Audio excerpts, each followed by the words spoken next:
me, everyone. Thank you. You just set up. I'm sorry. 40 years of being a teacher. All right. Now, thank you very much. It's been 2 years. This is the first face-to-face event for the college. We're here, finally, and thank you for coming. We had a wonderful little outdoor program with APEC, the Ali Khan Environmental Center. And I'm here with Helen Day, the Vice President. And so just to let you know, Bonnie Dixon, our president, retired. And she's still working a few more days, but she officially retired about 2 months ago. And we have a new president, and his name is Peter Banks. And he was here earlier, but he couldn't stay. I hope you'll see him quite often. He's quite dynamic, and we're very excited. He loves what the Friends has been doing over the years. He's very proud of us and continuously talks about what the Friends does and says that we're the only cemetery in the world. We're the only cemetery in the world that has all these programs. So we're that's what I do. Let's take sure. Okay.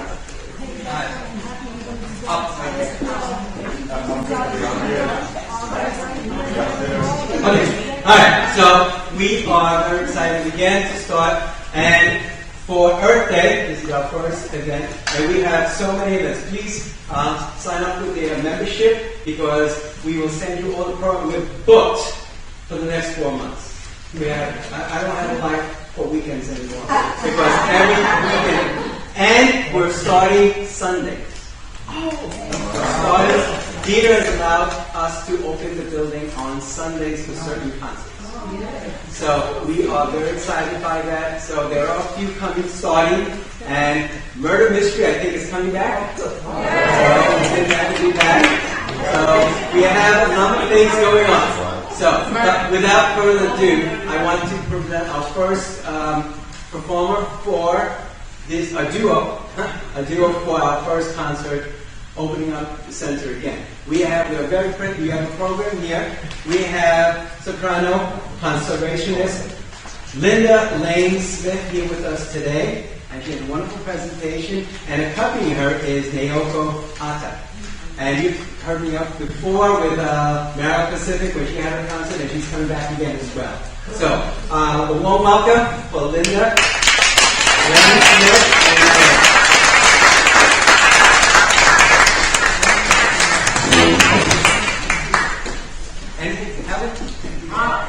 Yes, just one thing. We do dedicate all of our concerts to usually someone who's buried in the cemetery. But because it's Earth Day, we said, well, we have great trees here. All of our thousands of trees have been documented. But more importantly, we have some that are considered the great trees of New York. And they are included on the website for the New York City Parks Department. And those are the 2 trees that are planted at the grave of Elizabeth Reese, who was the wife of Jacob Reese. And these are beech trees that he pulled out of his yard in Richmond Hill as saplings when she died in 1905. And he brought them here and he put them each side of her grave. And now they are massive trees. They are beautiful. And not to miss, though, we have another great oak tree in the center of the maple section. I shouldn't call it the oak section, but anyway, the maple section close to the older building on the other side. And that is a little bit down in a hollow, so it doesn't look as big as you might think, because you're looking in the distance and trying to see this beautiful tall tree. But as you get closer and closer, and you come over the hill, and you come down, you realize that this great tree is growing out of this little dip in the ground, a hollow, and it's a massive, massive tree. And it may date back as far as the American Revolution. So it's truly another great tree in New York. So before I keep going, please welcome our performers today. And we're so excited to have you. Thank you so much, Linda and Leah. Thank you.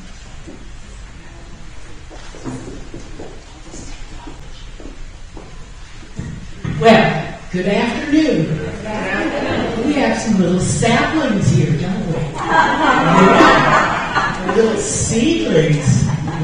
This is the age that we like to get you interested in the trees. Do you swing on? Do you have a swing on trees? No. But you like it. I'll bet during the summertime when it's hot, you love the shade that a tree gives. Yeah. See, they're your friend. Well, my name is Linda Lane Smith, and I originate from, Portland, Oregon, the Pacific Northwest, where my father was an outstanding timber forester, and he's in the World Forestry Hall of Fame for his outstanding contribution to timber management. And any of you who know Gifford Pinchot by any chance, who was the first American forester, he has a beautiful estate up in Milford, Pennsylvania. I've sung up there. He also is in the World Forestry Hall of Fame. So I've known Celeste for a long time, and I kept telling her about my tree concert. And she said, well, you're just the one that we need to have on Arbor Day. So this is why I'm here, and I'm so blessed to be here. Today's concert is a little different probably than from what you're used to. What I wanted to do was incorporate the text of the Lieder, which is the German word for art song. And this is the Art Song Preservation Group. And so we're preserving trees today as well. So these pictures up here will be my interpretation of what I felt as a child out in the beautiful forest of the Pacific Northwest. And I hope that you will enjoy it. So here we go.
Next morning, all excited, he comes running to me, right there to see way up above. Suddenly, a train comes along.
It's a baby.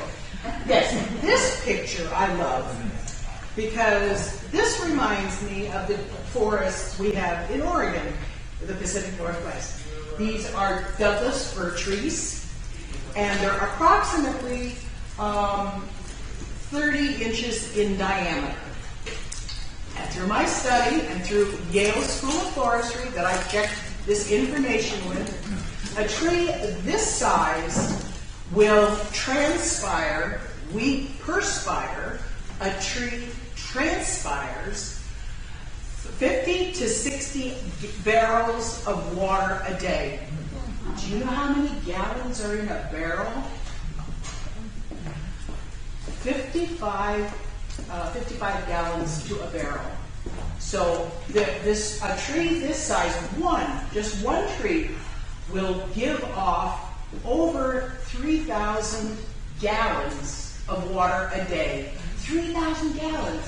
You know, when your mom goes to the supermarket and she says, honey, can you get me a gallon of milk? You know what that looks like, right? Well, a tree this size will give off 3,000 gallons a day. One tree. Look how many are here. I can count 1, 2, 3, 4, 5 at least trees. That's a lot of water. So that's what we're trying to conserve for our global warming. We need to conserve our trees. so we can conserve our water. And so, and you see, these are rhododendrons. Those flowers are rhododendrons. Beautiful things. And they carpet the forest floor. Yeah. So you have a tree giving off all this water and these beautiful rhododendrons holding it. How can there be a forest fire? Can you see, taking a match and going, have you ever tried to light something that's green, that's not dead? It doesn't work. So that's what we're trying to do, is to save our trees and save our earth. That's just one aspect. There's the ocean, and there are little animals, and that's another thing that these trees do. They give foxes and bear and deer and cougar, they give them a home. Yes, what? And also bugs and squirrels. And That's right. What kind of squirrels? What kind of squirrels? I've never heard of that kind of squirrel, but a squirrel, yes, the squirrels and the owls and all those, and even little tiny ants, they need a house. And this is their home. And we don't want them to be homeless, okay? So that's what we're trying to do today, is to become aware of saving our trees. So, all right, so here we go.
You might find here on the East Coast.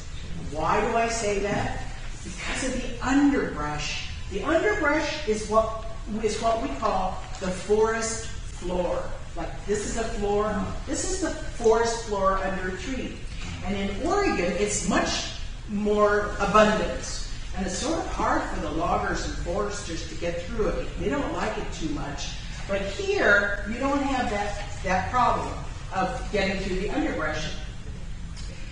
These trees in forestry would be called poles. Why are they poles? And they're about approximately $1,000 a piece. So you count that. That's quite a lot of green dough up there that you're looking at.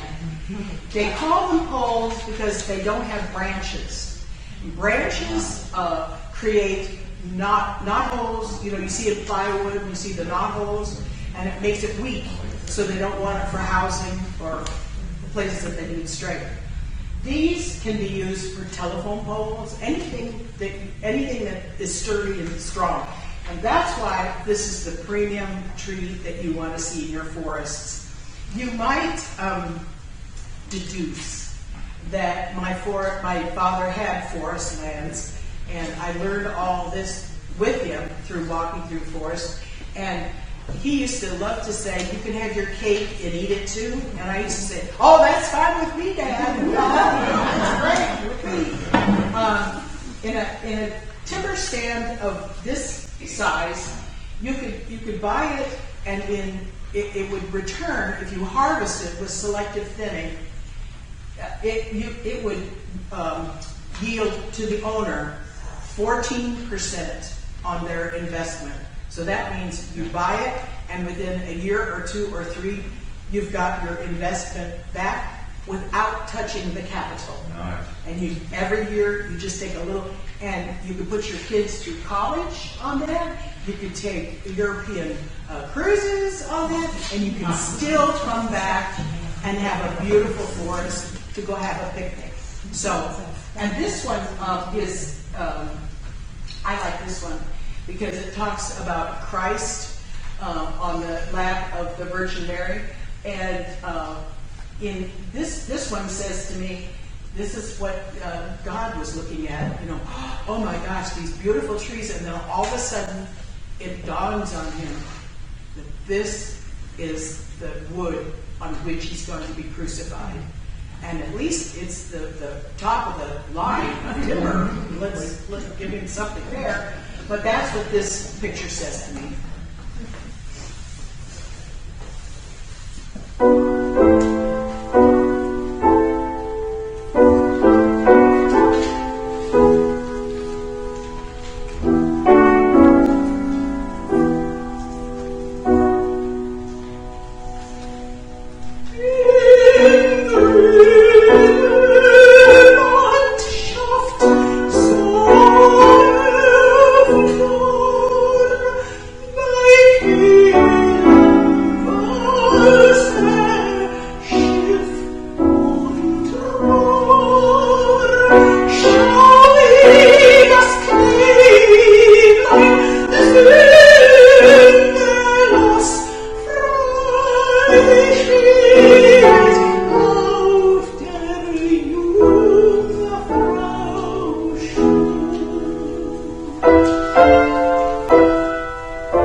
This one, you kids should know. Do you know the Sound of Music? Have you seen the Sound of Music? Well, then when you do see the Sound of Music, you will recognize this. And I studied in Salzburg, Austria, where this was composed and where it was written. And every morning I would go off to class and I'd go up over the mountains. But this has to do with my upbringing in Oregon. I identify with these trees and the mountains. So here we go.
No, that's clear cut. You don't want that. That's clear cut. Okay. But anyway, there's one last slide, and it says, "Leave this earth a little nicer than you found it." And so that's what I hope today will bring to you, and especially you kids, because you're just the right age. We got to get yeah. And not only plant trees, but we have to protect them and enjoy them. So thank you so very much. You've just been wonderful, and to my wonderful accompanist.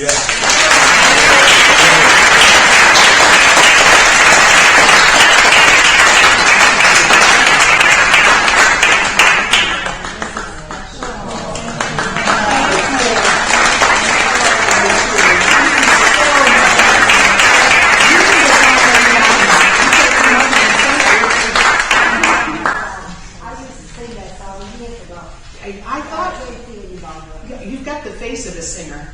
Yeah, that's what I thought. You did? Where, here in New York? Or? Yeah, in Brooklyn. Ah, Regina, Regina Opera House. Which opera house? Regina. Oh, Regina. Oh, okay. Well, thank you, and I know you appreciated it, and I know you understand it. Yeah. I came because of you. Oh, my goodness. I'm so honored. So honored. Helen told you about me, so I decided to come. So you understand what we've gone through as singers through this pandemic. You know, no singing, no running around. Tell me about it. Yeah. I lost my voice because of that. I couldn't sing for a long, long time. I've been dropped every year. Oh my goodness. Oh. I'm a horrible survivor. I'm now 92 years old.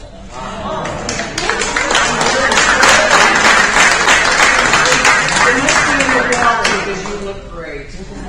You know, but yeah, it's this is preservation of art songs, preservation of trees, and preservation of singers. And this opportunity to sing before you people meant a lot to me after the pandemic, because this is the first time I've sung in public. You know,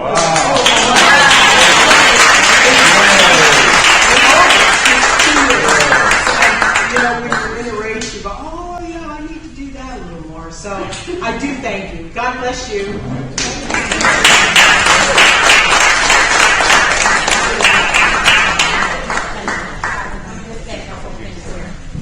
Okay, we are ready to have our first open reception downstairs. So we have a wonderful young photographer named Catherine Good, whose photographs, many of them taken here, of the beautiful birds in flight. And of course, the title of her exhibit is called Soar.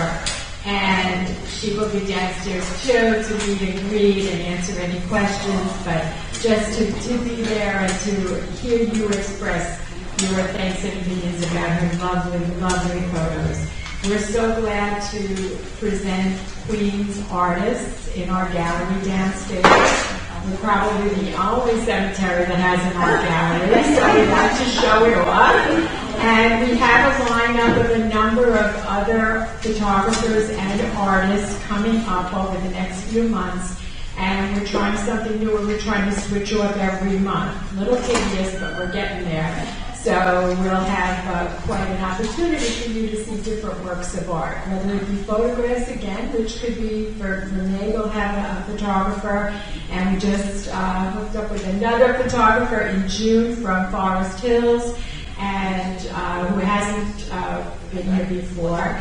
And then July, we're actually going to have, some of you may know Naomi, who does the fused glass jewelry. She makes fused glass pieces and artwork, and she's going to have her presentation in July, and it will also be in conjunction with a concert that we will have in July, and that will be dedicated to a young friend of hers who had passed away and is buried here at Maple Grove. So we've really got a big list of events and concerts coming up. There are some weekends where there's something going on Saturday and Sunday, and every Saturday for sure going through the calendar. So the calendar is, it has been put up through most of July on the website. That's up already. And so you can see some of what we've got planned. And then we'll continue that and go through the fall. And we're looking forward to having the kids do trunk or treat again and to have American History Day. So there's a lot in the planning, and we're ready to roll. We really are. And we thank our sponsors today. We have the Association for the ASTS group, the Art Song Preservation Society of New York, that sponsored part of this concert, as well as the supporters such as you, as members of Friends of Maple Grove. And I'll have some applications downstairs if anyone wants to re-up their membership or become a new member.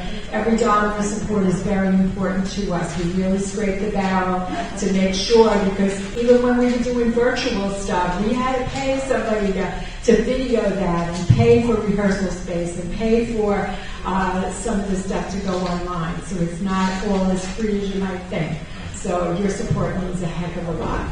And we appreciate all that you have done to communicate with us over the past 2 years. And so we're ready to welcome you all back, and we do so wholeheartedly. So thank you so much, and we'll see you downstairs.